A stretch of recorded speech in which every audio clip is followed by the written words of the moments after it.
Aristotle was Plato's greatest student and probably the most influential thinker in the ancient world.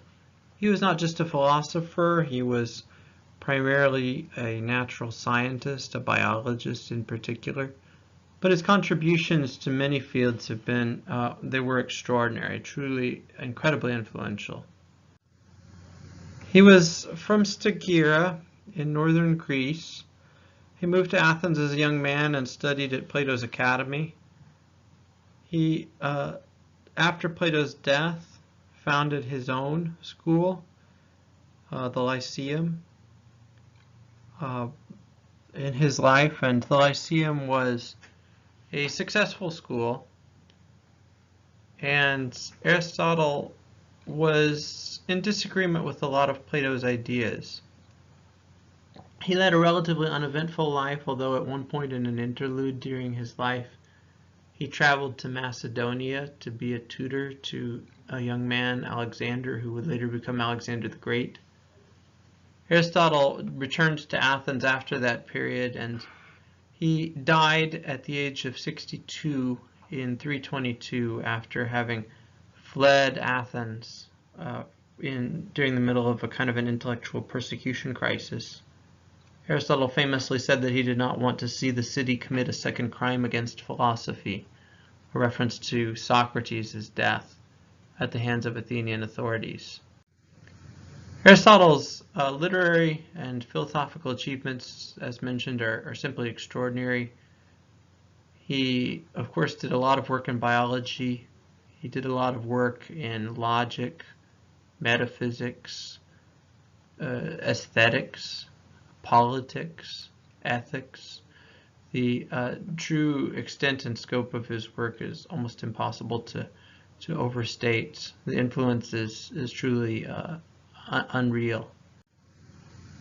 Aristotle famously developed a view of causation and of hylomorphism. That's a technical term that just means that there's a form-matter composition to things. Plato taught that the forms of things were in the conceptual realm of the forms. Aristotle taught that the forms of things were in them themselves. And he actually developed a fourfold theory of the causes of why things come to be. So if you think about a clay pot that the potter makes, the material cause is the physical stuff that the clay pot is made out of. The formal cause might be the structure or that which makes the pot what it is. The efficient cause is the agent or the producer of the thing in question, so the potter spinning his wheel or doing whatever he does to make the pot, brings the pot into existence. And then the final cause is that for the sake of which the thing is done, or that for the sake of which the thing is. In the case of a pot, that might be something like gold or money, or maybe if the potter is getting paid, or maybe it's something like the point is to carry things.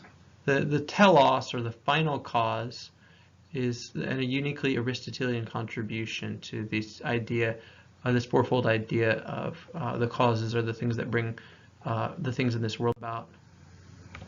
Aristotle was very influential in Greek ethics. The Nicomachean Ethics is a series of lectures that he devoted to the topic. And I want to say a couple things here about it, and then I'll go into greater detail in just a minute. At the heart of the Nicomachean Ethics is this idea of Eudaimonia, or happiness. Sometimes it can be translated as flourishing. And this is what Aristotle thinks that all human beings want. This is a very Greek notion. All human beings seek happiness, is what Aristotle says. Unfortunately, not everybody is very good at achieving it. Aristotle has, like other Greeks of his day, a kind of a telos-based or goal-based or purpose-based view of human life. He thinks that there is a natural end towards which human life is oriented, and that this natural end is determined by our proper function, whatever that function is which human beings have. And for Aristotle, the point of ethics is to try to figure out how we can achieve our purpose, how we can live out our purpose in a way that is excellent. Okay, the eudaimonia that Aristotle seeks is just shorthand for our chief end or our supreme good as human beings. When you see this this term in the Nicomachean Ethics, it's a very loaded term. It's got lots of very rich content behind it, but basically that's at the bottom of it what it means. So for Aristotle, in Book 1 of the Nicomachean Ethics, there are several different kinds of lives that are often held to be good and conducive to happiness, but these are inferior lives, in fact. They include things like the life of money making, the life of pleasure, the life of honor or politics, and then the best life, the life of contemplation. Aristotle thinks that the inferior lives, money making, pleasure, and honor, all fail in their various ways. So the life of money making is devoted to wealth, but wealth is only a means to other things. So it's only a good insofar as it enables life to be directed toward other things that are in themselves ends. There's also the life of pleasure. Pleasure is something that is easily addictive, suitable for beasts. It often goes away once we've done it. So if you, say, enjoy the chocolate chip cookie at dinner, but soon it's gone, all you have is the memory of it, and you have to pursue the physical pleasure again in order to achieve it again. The life of honor places our happiness in the hands of others. If we live for the sake of the honor of others, then when they choose to bestow that honor, we receive it, but when they choose not to, we do not receive it.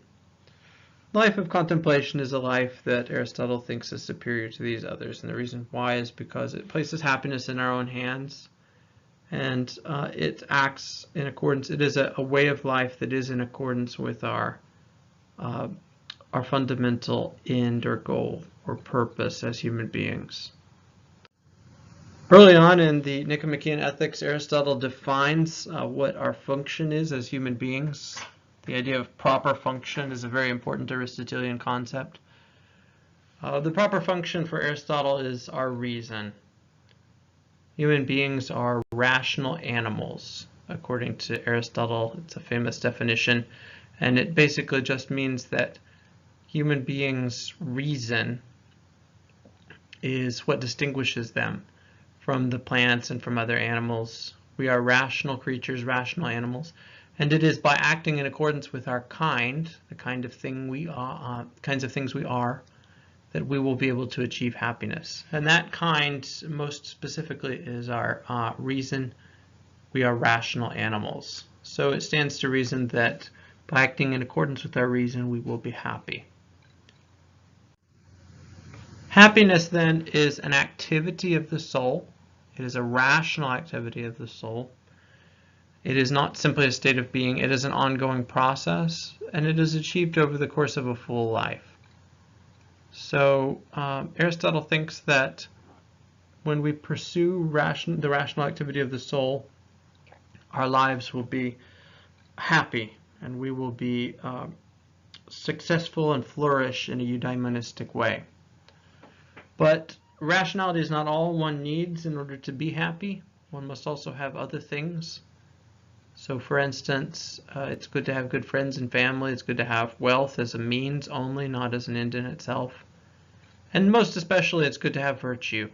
So Aristotle thinks that you need to have virtue in order to be happy.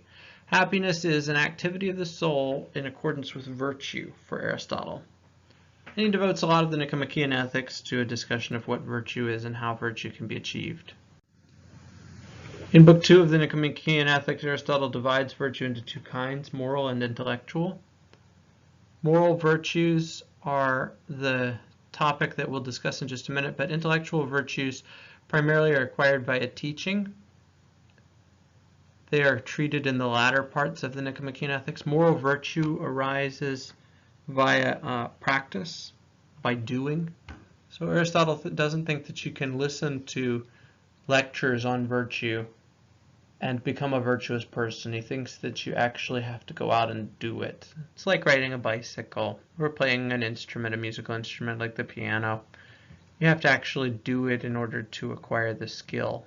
You can't simply watch someone else do it or hear about how it's done in order to develop virtue. For Aristotle, the way that we do develop virtue is by a series of repeated actions. Again and again, we do these actions and virtue arises from them. So it is repetition, which is the essence of character. Famously, of course, Ralph Waldo Emerson said, sow a thought and you reap an action, sow an act and you reap a habit, sow a habit and you reap a character, sow a character and you reap a destiny. This is a very Aristotelian quote.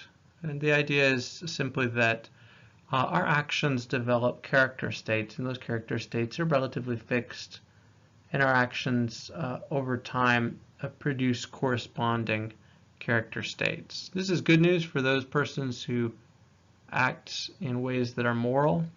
They are going to produce moral character states and they will become moral persons. And it's bad news for persons whose actions are immoral. It will develop in them character states that are immoral, and those character states will be very slow to change and hard to alter over a period of time. Human beings, in order to choose virtue, must employ their rationality. What makes us human and is the function proper to all humans is our capacity to live in accordance with reason. And reason is certainly something that equips the phronimos, the Aristotelian rational agent, with the ability to discern the proper course of action. Practically speaking, the proper course of action, the virtue, is something that Aristotle describes as being a mean between two extremes.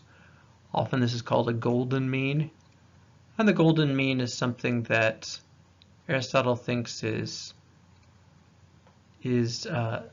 halfway between, or I shouldn't say that, it's often to one side or the other, but it is between two vices, both of which are extremes and both of which are not the best form of behavior.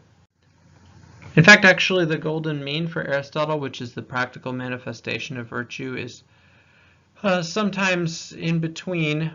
For instance, if you take courage, the best form of behavior, courage is a mean between cowardliness and recklessness. It's not always halfway between the two. Courage practically probably feels a little bit more like recklessness than it does like cowardliness. If you take something like self-control, it's a mean between indulgence and maybe asceticism or insensitivity.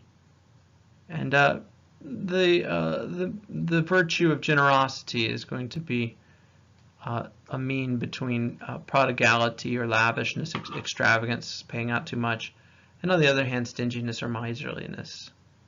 And the phronimos, the virtuous person, will know how to achieve these things. When the phronimos acts virtuously, he develops a state of character, and that state of character can equip him for the rational activity of the soul in accordance with virtue, which is the Aristotelian key formula for achieving happiness or eudaimonia.